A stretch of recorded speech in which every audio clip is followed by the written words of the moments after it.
Entreprise alsacienne à rayonnement et implantation mondiale, Kuhn fête cette année ses 190 ans d'existence. Pour l'occasion, la société aux losanges rouges nous a ouvert les portes de son site historique de Saverne et de son site de Monswiller.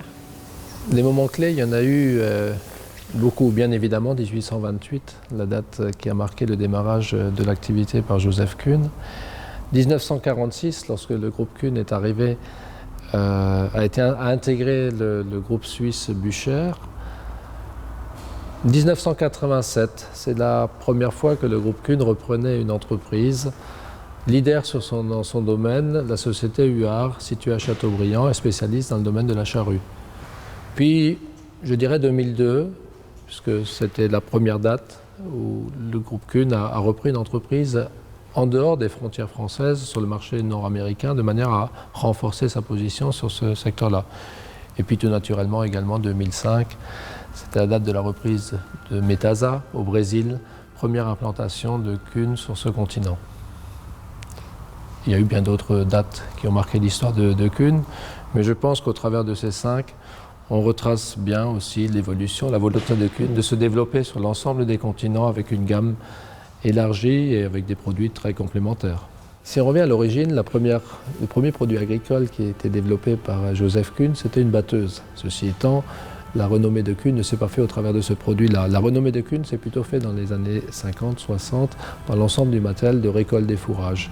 Mais depuis ces années-là, Kuhn a fortement développé l'ensemble de ses gammes et possède aujourd'hui une dizaine de familles de produits présents dans la récolte des fourrages, le pressage, l'enrubanage, le travail du sol, le labour, le semis, la fertilisation, la pulvérisation, l'épandage de fumier, la conduite d'élevage, tout un ensemble de gammes qui sont tout à fait complémentaires puisque nous n'avons jamais de produits similaires dans notre gamme. Ce sont des produits très complémentaires. La stratégie d'acquisition de nouvelles unités de production par le groupe Kuhn à l'international se base sur l'élargissement de gamme et la pénétration de nouveaux marchés. Dans ce secteur très concurrentiel du machinisme agricole, Kuhn s'est rallié à des poids lourds. Le leitmotiv du groupe, penser global, agir local, nourrit également leur politique de distribution. Les produits gagnants en technologie, l'accompagnement du client, les conseils pratiques d'utilisation du matériel nécessitent une présence, d'où la volonté de maillage des territoires. L'ensemble des entreprises qui ont été reprises par le groupe Kuhn étaient toutes leaders dans leur secteur d'activité. Ça a été le cas avec Huard en 1987, puis Odiro en 1993, Naudet en 1996, Blanchard en 2008, puis également, comme je l'ai dit tout à l'heure, Metasa, Knight, et plus tard Krause et Montana. C'est vrai que les historiques sont différents. Les cultures peuvent être un peu différentes. Ce qui unit néanmoins l'ensemble de ces entreprises, c'est qu'elles étaient toutes leaders dans leur secteur d'activité. Ceci étant, nous avons développé un projet d'entreprise One qui permet de relier l'ensemble du personnel des différentes unités de fabrication, mais aussi des filiales de distribution autour d'une mission commune, d'objectifs communs, de valeurs communes, sachant que nous avons tous un point central qui nous unit tous, c'est la marque Kuhn. Et la marque, au final, c'est la promesse que nous faisons aux clients. Nous sommes contraints par ce biais-là d'avoir des organisations, des qualités, des produits, des services qui soient similaires de manière à ce que le client, au final, s'y retrouve lorsqu'il fait l'acquisition d'un produit. Le groupe Kuhn emploie aujourd'hui plus de 5000 personnes à travers le monde et rien que sur ses sites alsaciens, 1900 personnes, intérimaires inclus. L'entreprise réinjecte chaque année une partie de son chiffre d'affaires dans la modernisation de son outil de production, comme ici à Saverne. Nous sommes dans l'antre de CLC.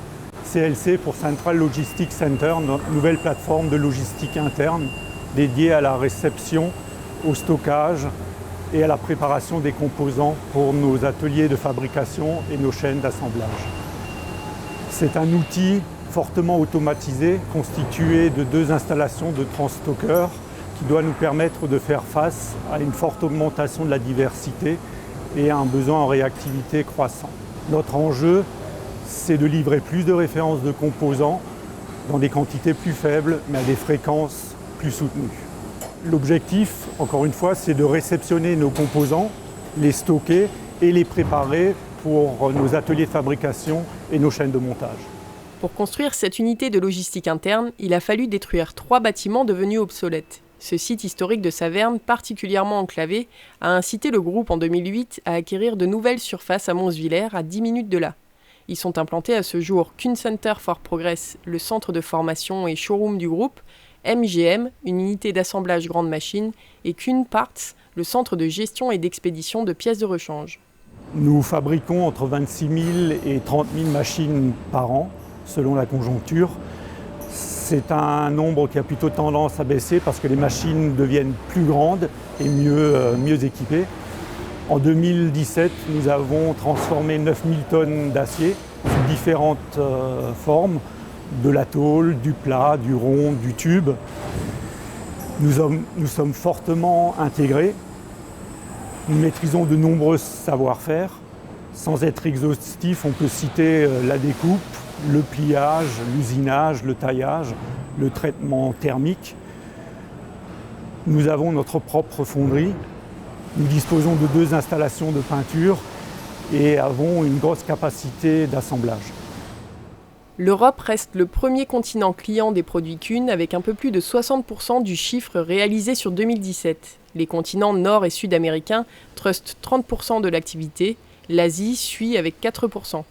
Les prévisions d'augmentation significative de la population et des besoins alimentaires mondiaux des prochaines années incitent le groupe à poursuivre sa stratégie dans les pays occidentaux tout en s'intéressant davantage aux pays émergents.